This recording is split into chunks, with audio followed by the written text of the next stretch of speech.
दुर्भाग्य ये है कि हमने कहा कि शायद स्थिति बदल जाए। जिस नए आदमी को बनाया और जो मुख्यमंत्री पहले से ही था, दोनों ने करनाल की इस भूमि को निराश ही निराश किया। आज भी खेतों की बाढ़ का रेता निकला नहीं। यमुना की जो पिछली बाढ़ आई थी, अगली आने को हुई 1 साल से अधिक बीत गया। किसान का खेत अटा पड़ा रहा।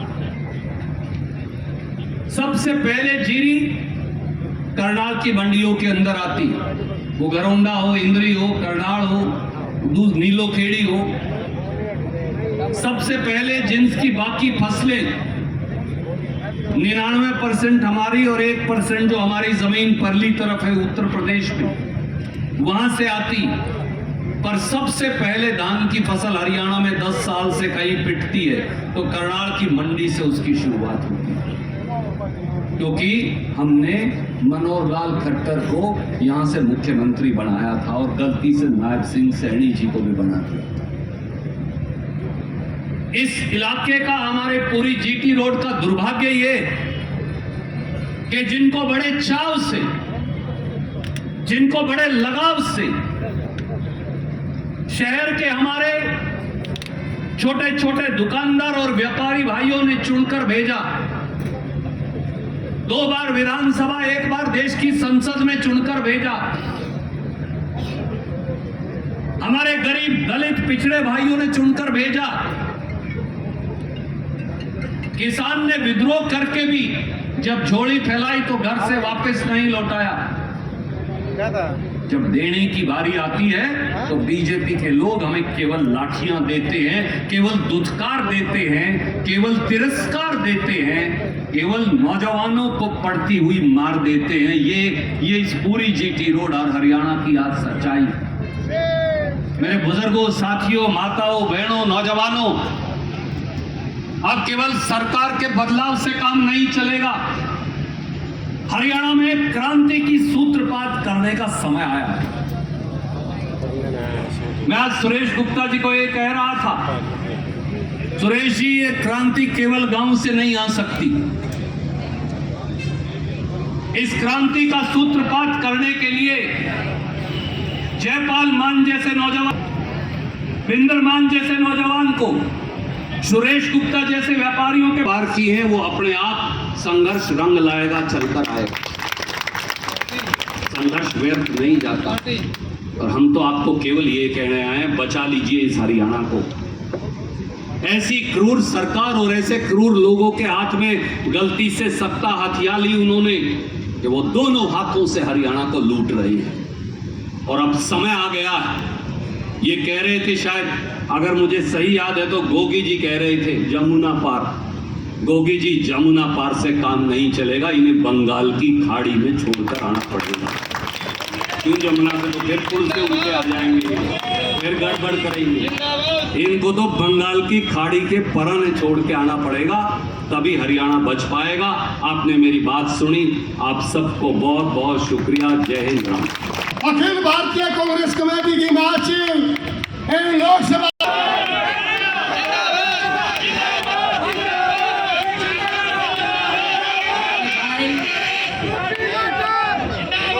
कि अपने हमारे गुप्ता जी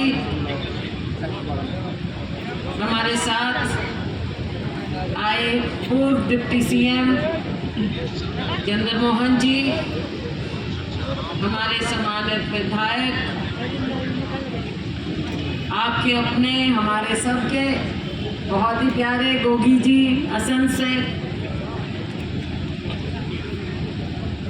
कालका से हमारे विधायक प्रदीप चौधरी जी, सढौरा से हमारी विधायक बहन रेणु बाला जी, पूर्व विधायक रणधीर धीरा जी, पूर्व विधायक राजपाल जी भूखरी,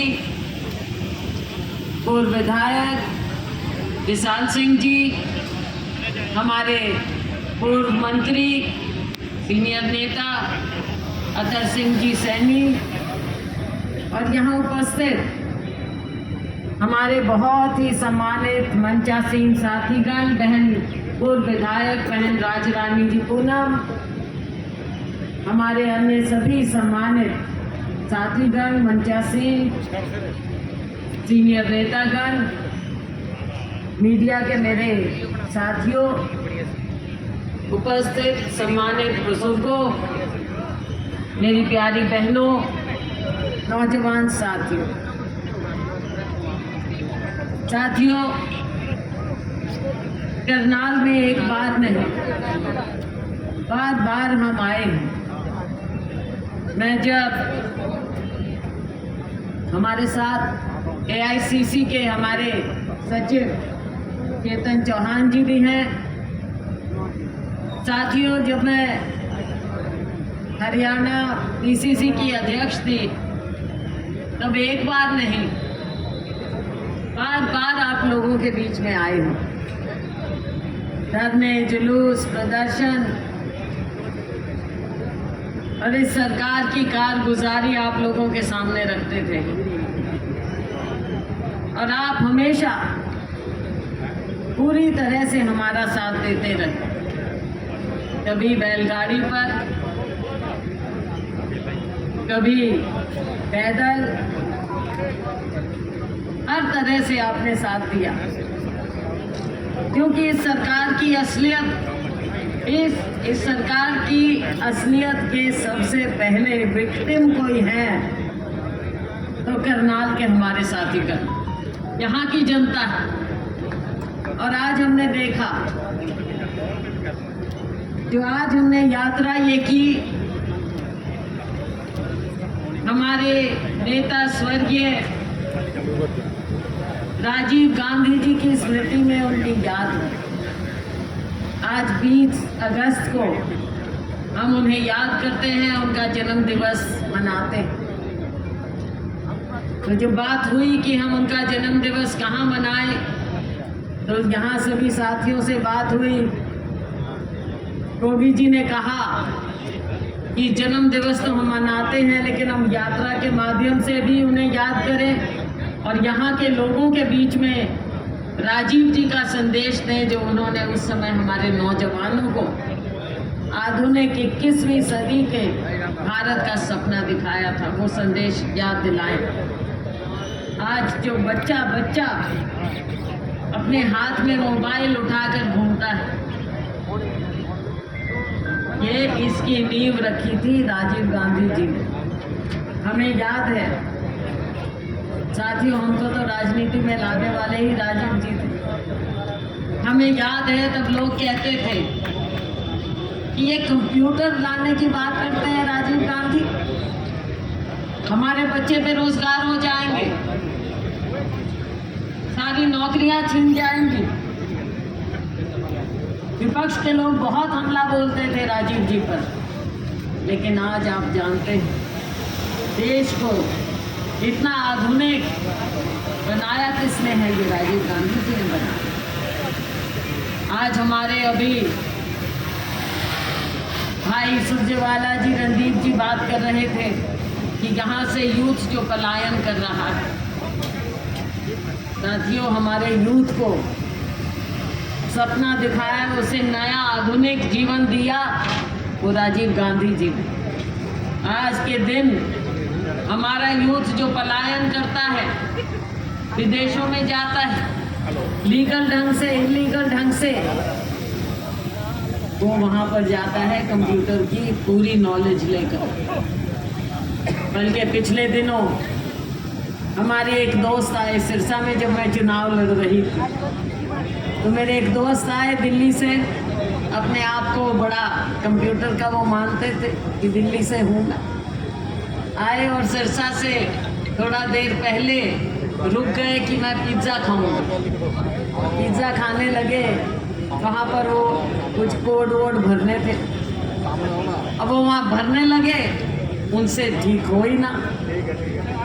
और आसपास के गांव का एक लड़का वो भी लाइन में खड़ा देख रहा। भाई अंकल जी आप खत्म करो काम तो मैं भी अपना ले लूँ।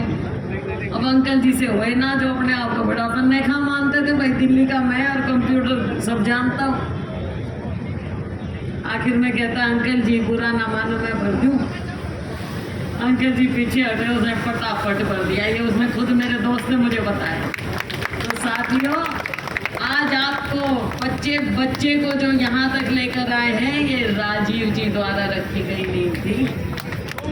ये वो नींव है। आज की जो हमारी ये पीढ़ी, बच्चा वीडियो खींच रहा है। आज हम यात्रा जब कर रहे हैं, जगह जगह पर हमारे साथियों ने जो स्वागत किया, हर एक समुदाय ने स्वागत किया। वाल्मीकि समुदाय ने स्वागत किया, रविदासिया समाज ने स्वागत किया, हमारे सभी अग्रवाल समाज ने, हमारे व्यापारियों ने, पंजाबी समाज ने। वो तो ऊपर चढ़ गए, कहते बिल्कुल ऊपर चढ़ गए थे। तो साथियों, जो लोगों के नजरों में बहने जा रहे, बच्चे जा रहे, राजा सूरजमल ऑर्गेनाइजेशन भी आज सारे बैठे हमारे दिग्गज। तो साथियों, सब हाँ, खिलाड़ियों की मैं अभी करूंगी बात। तो साथियों, आज करनाल में जो रौनक आप लोगों ने लगाई है, ये रौनक दो तरह की है। एक तो जो इस भाजपा सरकार से आज आप इस कदर ऊब चुके हैं कि झंडा देखते ही नाचने लग जाते हैं, तिरंगा देखते ही नाचने लग जाते हैं, कांग्रेस का हाथ देखते ही नाचने लग जाते हैं। तो भाई क्या बात है, किस बात के नाच रहे हो तुम? तुम्हारे को तो दो मुख्यमंत्री मिले, फिर भी दुखी? क्या कहानी है? करनाल के लोग और दुखी हो जाए भाई, कुछ बहुत बड़ी बात है। इलाका सूना पड़ा है, इलाका सूना भी पड़ा है और इलाके को केवल धोखा मिला है। दो मुख्यमंत्री मिले, अब फिर इलाके का ये हाल हो भाई। भ्रष्टाचार चरम सीमा पे। मुझे याद है पीछे तब हम आए, भाई रणदीप जी मैं आए थे, चाहे प्रॉपर्टी आईडी की बात थी, चाहे परिवार पहचान पत्र की बात थी, हर तरह की बातें हम हर बात को आपके बीच में उठाते आए थे। साथियों, सबसे बड़ा स्कैम हरियाणा का, जो कहते हैं ना 1000 करोड़ रुपया यहाँ पे लेके आए, सबसे बड़ा स्कैम जो हुआ था वो करनाल में हुआ था, सीएम सिटी में हुआ था। और क्या निकला उसका? एक दो छोटी मछली पकड़ ली और वो पैसा गया कहाँ सारा, कौन पूछे? हमारी सरकार आएगी, पाई का हिसाब इनसे लेंगे, पाई का। ये लोगों का पैसा है, मेरे किसान का, मजदूर का पैसा है, गरीब के पसीने की कमाई है। ये नौजवान का खून बहता है, दलित पर अत्याचार होते हैं, बहनों के साथ ज्यादती होती हैं। साथियों, हर चीज का हिसाब नहीं। ये तो आप लोगों ने इनका लेखा जोखा सारा तैयार कर रखा है। लोकसभा में चूक हो गई, लेकिन उस चूक को अब नहीं दोहराएंगे। दोहराओगे क्या? बताओ, हाथ खड़े करके बताओ मेरे को। हाँ, शाबाश, समझ गए हो ना? अब आगे समझ में 10 साल हो गए, 10 साल बहुत हो गए।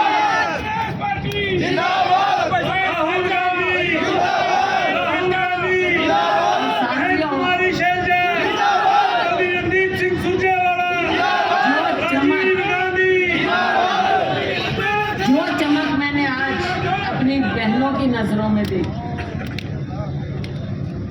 देखो, इतनी बारिश थी, इतनी गर्मी थी, मेरी बहनें झंडे उठाए चल रही थी हमारे साथ। हम तो फिर भी गाड़ी में चढ़ गए, और लेडीज तो पैदल गर्मी में, बारिश में गीली होती हुई हमारे साथ चली हैं। उनका जज्बा देखने वाला है। हमारे नौजवान जो नारे लगाते हुए चले हैं, उनका जज्बा, उनकी उम्मीद, उनका प्यार। साथियों, ये एक बोझ है हमारे कंधों पर। ये आपका प्यार, आपकी उम्मीद हमें बोझ के अंदर दबाए जा रहा है कि 10 साल जो आपके साथ हुआ, अब ये आगे नहीं होना चाहिए। अब हमारी सरकार बने। हमारी सरकार का मतलब है आपकी सरकार, कांग्रेस की सरकार बने। कांग्रेस की सरकार बनेगी ये बच्चा बच्चा कह रहा है। पूरा हरियाणा शोर मचा रहा है, नारे लगा रहा है कि कांग्रेस की सरकार अब बननी लाजमी। साथियों, अब की सरकार बदलेगी, सरकार तो बदलेगी, व्यवस्था भी बदलनी चाहिए, पूरी व्यवस्था बदलनी चाहिए। जो ये ऊपर से नीचे तक इन्होंने भ्रष्टाचार फैलाया हुआ है, सब कुछ बदलना चाहिए। ताकत आप लोगों के हाथ में आनी चाहिए। आज हम राजीव जी को जो याद करते हैं, उन्होंने क्या कहा था कि लोगों की ताकत लोगों के हाथ में है। पंचायती राज सिस्टम लाने वाले राजीव गांधी जी का सपना वो लाना चाहते थे। ताकत महिलाओं को देना चाहते थे, ताकत दबे कुचलों को देना चाहते थे।